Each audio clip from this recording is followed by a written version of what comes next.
Hi friends, welcome to current affairs with Alka. June 10 daily current affairs നമുക്ക് നോക്കാം.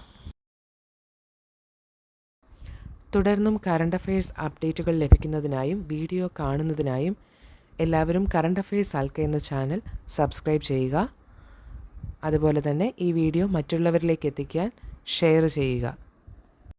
Project Ganga. Uttar Pradesh സർക്കാർ ഗ്രാമീണ മേഖലകളിൽ അതിവേഗ ഡിജിറ്റൽ കണക്ടിവിറ്റി എത്തിക്കുന്നതിനായി ആരംഭിച്ച പുതിയ പദ്ധതിയാണ് പ്രോജക്റ്റ് ഗംഗ. പ്രധാന സവിശേഷതകൾ: അതിവേഗ ഇൻ്റർനെറ്റ്. ഗ്രാമങ്ങളിലെ 20 ലക്ഷത്തോളം കുടുംബങ്ങൾക്ക് അതിവേഗ ബ്രോഡ്ബാൻഡ് കണക്ടിവിറ്റി ലഭ്യമാക്കുക. ആദ്യഘട്ടം 21 ജില്ലകളിലാണ്. തൊഴിലവസരങ്ങൾ. ന്യായപഞ്ചായത്ത് തലത്തിൽ 8,000 മുതൽ 10,000 വരെ പ്രാദേശിക സംരംഭകരെ ഡിജിറ്റൽ സേവനദാതാക്കളായി വികസിപ്പിക്കുന്നു. ഇതിലൂടെ 1 ലക്ഷത്തിലധികം തൊഴിലവസരങ്ങൾ ലക്ഷ്യമിടുന്നു. വനിതാ ശാക്തീകരണം. ഈ സംരംഭകരിൽ സ്ത്രീ പങ്കാളിത്തം 50% ഉറപ്പാക്കുന്നു. ഡിജിറ്റൽ സേവനങ്ങൾ. വിദ്യാഭ്യാസം, ടെലിമെഡിസിൻ, ഗവേണൻസ്, സ്മാർട്ട് കൃഷി, ഓൺലൈൻ പരിശീലനം എന്നിവ ഗ്രാമങ്ങളിലെത്തിക്കാൻ ഈ പദ്ധതി സഹായിക്കും. AI data centre at Jamnagar. ഇന്ത്യയിലെ തങ്ങളുടെ ആദ്യത്തെ AI ഡേറ്റാ സെൻറ്റർ ഗുജറാത്തിലെ ജാംനഗറിൽ നിർമ്മിക്കാൻ റിലയൻസ് ഇൻഡസ്ട്രീസുമായി മെറ്റ കരാറിലെത്തി. ലക്ഷ്യം: ഇന്ത്യയിലെയും മറ്റ് വിപണികളിലെയും ഉപയോക്താക്കൾക്കായി മെറ്റയുടെ ഉൽപ്പന്നങ്ങളും AI ശേഷിയും മെച്ചപ്പെടുത്തുക. പ്രവർത്തനം.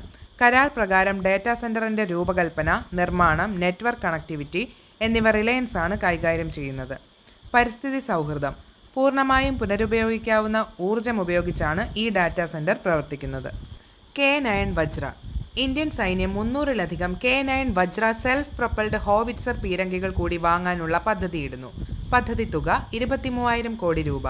ഉൽപ്പാദനം ദക്ഷിണ കൊറിയൻ കമ്പനിയായ ഹൻവ എയ്റോസ്പേസുമായി സഹകരിച്ച് ലാർസൻ ആൻഡ് ട്യൂബ്രോ അഥവാ L&T ആണ് ഇന്ത്യയിൽ ഇവ നിർമ്മിക്കുന്നത്. പ്രത്യേകതകൾ: 40 കിലോമീറ്ററിലധികം ദൂരത്തേക്ക് കൃത്യമായി ഷെല്ലുകൾ തൊടുക്കാൻ ഇതിന് സാധിക്കും. ടോവിംഗ് ആവശ്യമില്ലാത്തതും ഏത് പ്രതികൂല കാലാവസ്ഥയിലും വേഗത്തിൽ നീങ്ങാൻ കഴിയുന്നതുമായ വാഹനമാണിത്. Vinimay land port management system. 2026 June 9 ന്യൂഡൽഹിയിൽ വെച്ച് കേന്ദ്രമന്ത്രി അമിത് ഷാ ഉദ്ഘാടനം ചെയ്ത ലാൻഡ് പോർട്ട് മാനേജ്മെൻറ്റ് സിസ്റ്റമാണ് വിനിമയ്. പ്രത്യേകതകൾ: ഇന്ത്യയിലെ ലാൻഡ് പോർട്ടുകൾക്കായുള്ള ഒരു കേന്ദ്രീകൃത ഡിജിറ്റൽ പ്ലാറ്റ്ഫോമാണ് വിനിമയ്. ഇത് കാർഗോ, പാസഞ്ചർ, വാഹന സംസ്കരണം എന്നിവ ഒരൊറ്റ ഇൻ്റർഫേസിൽ സംയോജിപ്പിക്കുന്നു.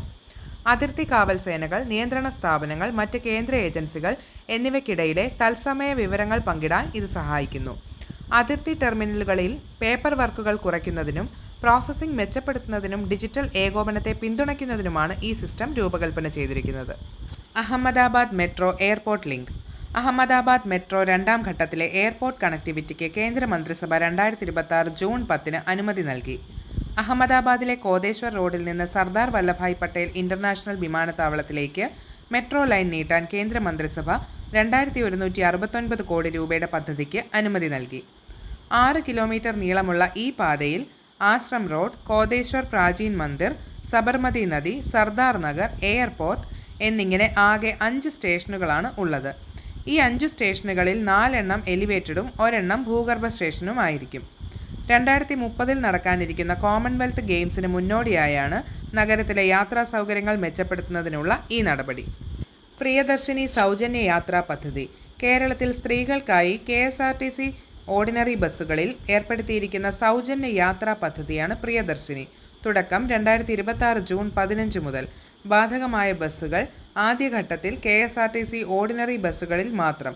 പ്രായമോ വരുമാനമോ മാനദണ്ഡമാക്കാതെ സംസ്ഥാനത്തെ എല്ലാ സ്ത്രീകൾക്കും ഉപാധികളില്ലാതെ ഈ സേവനം ഉപയോഗപ്പെടുത്താം. ഭാരതിരാജ അന്തരിച്ചു. പ്രശസ്ത തമിഴ് ചലച്ചിത്ര സംവിധായകൻ P. ഭാരതിരാജ 84 വയസ്സ് അന്തരിച്ചു. വാർദ്ധക്യ സഹജമായ അസുഖങ്ങളെ തുടർന്ന് ചെന്നൈയിലെ വസതിയിലായിരുന്നു അന്ത്യം. റെക്കോർഡ് നേട്ടത്തിൽ മോദി. ഇന്ത്യയിൽ തെരഞ്ഞെടുക്കപ്പെട്ട് ഏറ്റവും കൂടുതൽ കാലം പ്രധാനമന്ത്രി പദവിയിലിരുന്ന വ്യക്തി എന്ന റെക്കോർഡ് നരേന്ദ്രമോദി സ്വന്തമാക്കി. തുടർച്ചയായ 4,399 ദിവസങ്ങൾ, ഏകദേശം 12 വർഷം ഈ പദവിയിലിരുന്ന മോദി ആദ്യ പ്രധാനമന്ത്രിയായിരുന്ന ജവഹർലാൽ നെഹ്റുവിൻ്റെ 4,398 ദിവസത്തെ റെക്കോർഡാണ് മറികടന്നത്. 2014 മെയ് 26 ഇദ്ദേഹം ആദ്യമായി ഇന്ത്യയുടെ പ്രധാനമന്ത്രിയായി സത്യപ്രതിജ്ഞ ചെയ്തത്. നെഹ്റുവിന് പുറമെ മുൻ പ്രധാനമന്ത്രി ഇന്ദിരാഗാന്ധി 4,077 ദിവസങ്ങൾ ഈ പദവി വഹിച്ചിരുന്നു. 2025 ജൂലൈ മാസത്തിൽ തന്നെ മോദി ഈ റെക്കോർഡ് മറികടന്നിരുന്നു. നെഹ്റുവിന് ശേഷം ഭരണത്തിലിരിക്കെ തുടർച്ചയായി 3 ലോക്സഭാ തിരഞ്ഞെടുപ്പുകളിൽ വിജയം നേടുന്ന ആദ്യ പ്രധാനമന്ത്രി കൂടിയാണ് നരേന്ദ്രമോദി. Thanks for watching.